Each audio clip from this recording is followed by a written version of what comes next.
एक मुद्दा भी बना देते हैं कि यार मर्द को तो कोई दिक्कत होती नहीं है, क्या यार रोने धोने बैठ गए, या क्या तुम डिप्रेशन का बहाना लेके बैठ चुके हो, मर्द हो यार निकलो। तो ये वाला आपने कभी फेस किया, ऐसे लोग कभी मिले हो जिनको लगता है यार उनको मर्द के नाम पे बहुत दिनों तक दबाया गया, बट वो अंदर से बेचारे टूटे हुए थे, या उनको किसी सपोर्ट की जरूरत है, उन्हें किसी बात करने वाले की जरूरत थी? बिल्कुल, ये तो बहुत ज़्यादा है भारत के अंदर, हर जगह आपको मिल जाएगा। अवेयरनेस की कमी है, एजुकेशन की कमी है, राइट? कि जो व्यक्ति आकर के ये कह रहा है कि डिप्रेशन विप्रेशन कुछ नहीं होता, पागल है क्या, ठीक है, जा कर के यहाँ खेल के आ जा, ये खा के आ जा, ठीक हो जाएगा। तो ये एजुकेशन की कमी है, अवेयरनेस की कमी है। इसे हम टेक्निकली कहते हैं कि मेंटल हेल्थ के अराउंड स्टिग्मा है लोगों के अंदर, और यही कारण है कि स्टिग्मा एग्जिस्ट करता है कि लोग इसके बारे में बात नहीं करना चाहते। क्यों? क्योंकि उन्हें पता है कि मैंने जाके किसी से बात करी तो या तो इस तरीके से इनवैलिडेशन मिलेगा, ठीक है, और स्टोरी बना दी जाएगी, या फिर कोई मजाक बना देगा, मेंटल हो गया, पागल हो गया, इस तरीके की बातें कर देगा। राइट। तो इसीलिए लोग, अगर आपके शरीर में इशू हो, आप फटाफट बता देते हैं जी मेरा सर दुख रहा है, पैर दुख रहा है, घुटने दुख रहे हैं, आप इजीली बता देते हैं। आपको कोई शर्म नहीं है, कोई स्टिग्मा नहीं है इसके अराउंड, ठीक है। और कोई आके आपका मजाक नहीं बनाने वाला कि घुटना दुख रहा है तो कहेगा, जाके नुस्खा बताएगा कि ये कर ले, तुरंत दवाई बता देंगे। हाँ, घरेलू नुस्खा बता देगा या डॉक्टर का बता देगा, कुछ ना कुछ आपको नुस्खा बताएगा वो। लेकिन प्रॉब्लम ये है कि जब आपको कोई मेंटल प्रॉब्लम है तो उस स्थिति में आप जाके बात नहीं कर सकते, क्योंकि आपको पता है कि कोई ना कोई मजाक बना देगा या इनवैलिडेट कर देगा। और कहीं ना कहीं एजुकेशन की कमी की वजह से शायद आपने भी किया था, जो व्यक्ति सपोज कि आज डिप्रेशन में, लेकिन पहले जब उसने डिप्रेशन के बारे में लोगों में सुना था तो उसने भी इनवैलिडेट शायद किया था। तो अब जब आज उसके ऊपर बीत रही है तो वो सोच रहा है कि मैं जाके कैसे बताऊं। और इस वजह से लोग इतना स्मार्टली हाइड कर लेते हैं, बिकॉज उन्हें लगता है कि अगर मैंने बताया तो मैं वीक दिखूंगा, वल्नरेबल दिखूंगा, और लोगों के सामने मजाक का पात्र बन सकता हूँ।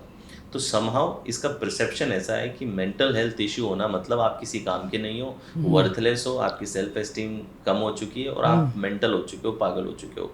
ये एक जनरल परसेप्शन लोगों में आज के टाइम पे भी ये परसेप्शन एग्जिस्ट करता है, मेट्रो सिटी में भी। यस, इवन सिटीज में भी एग्जिस्ट करता है।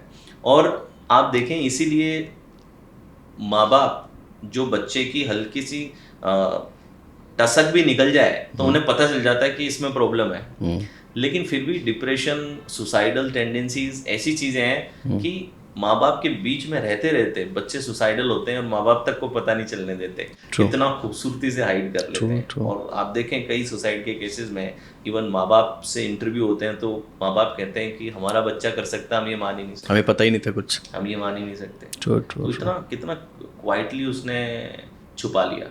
कई ऐसे केसेस आप देखोगे कि सुसाइड के एक रात पहले बर्थडे सेलिब्रेशन हुआ है, बंदा नाच रहा है, सब कुछ हो रहा है, और अगले दिन उसने सुसाइड कर ली। तो आप कई वीडियोस में देखेंगे कि one day before the suicide this was the person. So people are so good at hiding it because they are afraid that if I let people know I will be considered weak, because उन्हें वो जो support आसपास से मिलना चाहिए वो नहीं मिला था। So for that reason it is important to normalize. राइट। नॉर्मलाइजेशन, स्टिग्मा कब टूटेगा? जब नॉर्मलाइज होगी चीज़ें। तो नॉर्मलाइज कैसे होंगी? इन पे बात करके, जैसे आज हम इस टॉपिक पे बात कर रहे हैं, तो जो भी लोग इन्हें सुनेंगे दे विल बिकम अवेयर कि यार ये नॉर्मल चीज़ है, बहुत सारे लोग इससे गुजरते हैं, इसमें कोई छुपाने वाली, कोई जैसे शरीर में इश्यू होता है वैसे ही इसमें इश्यू होता है, और आप इसको क्योर कर सकते हैं, आप इससे बाहर आ सकते हैं, इसको ओवरकम कर सकते हैं। You have to go through a process, आपको प्रोसेस से गुजरना है, बस this is what you have to do. तो आज आप देखें कि भारत ओवरऑल बहुत इवॉल्व हो रहा है इस मेंटल हेल्थ के कैटेगरी में।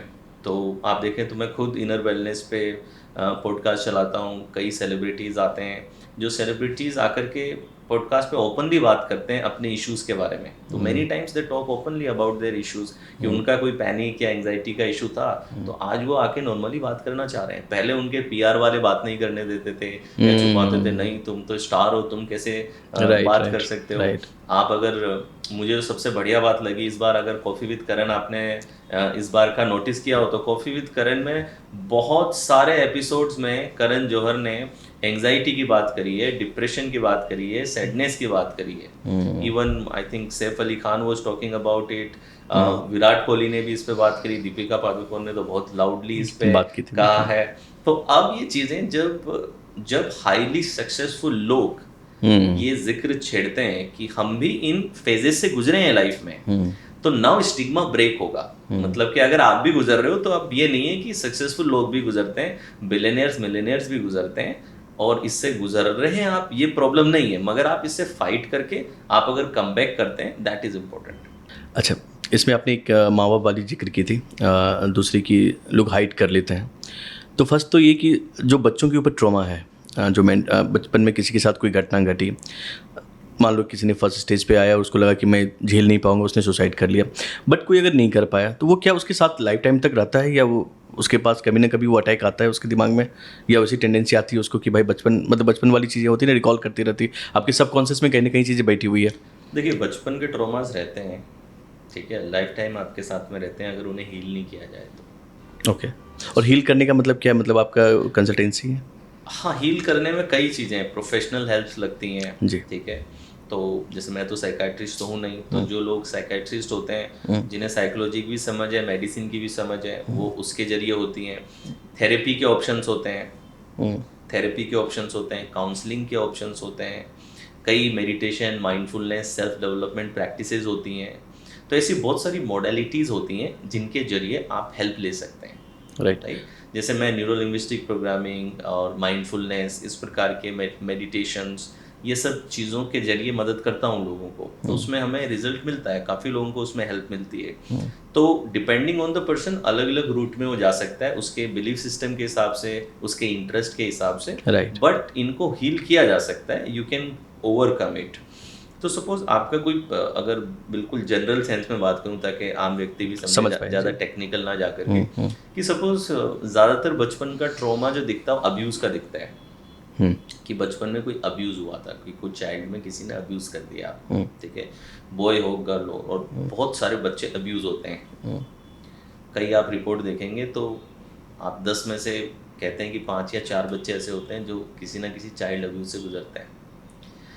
तो कई लोगों में ऐसा होता है कि वो अब्यूज़ अगर वहाँ पे रह गया है, वो ट्रॉमा अगर वहाँ पे रह गया है, तो वो ट्रॉमा उस व्यक्ति की बॉन्डिंग स्टाइल को इम्पैक्ट करता है, अटैचमेंट स्टाइल को इम्पैक्ट करता है, फ्यूचर में वो रिश्ते कैसे बनाएगा, लोगों पे कैसे ट्रस्ट करेगा, उसको इम्पैक्ट करता है। तो इन ट्रॉमास का इम्पैक्ट आपके बिहेवियर लेवल पे काफ़ी मिलता है, राइट।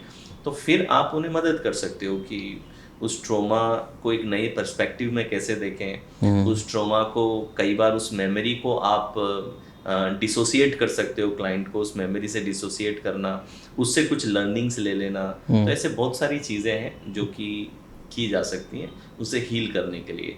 मगर मेरा जहाँ तक मानना है, ज़्यादातर केसेस में अगर if the person is willing to come out of it, अगर वो ओपन है शेयर करने के लिए, विलिंग है इससे बाहर आने के लिए, तो थेरेपीज़ के जरिए, काउंसलिंग के जरिए, मेडिसिन और काउंसलिंग दोनों के कॉम्बिनेशन के साथ में, होलिस्टिक अप्रोच के साथ में, आप डेफिनेटली इससे बाहर ला सकते हैं। ठीक है।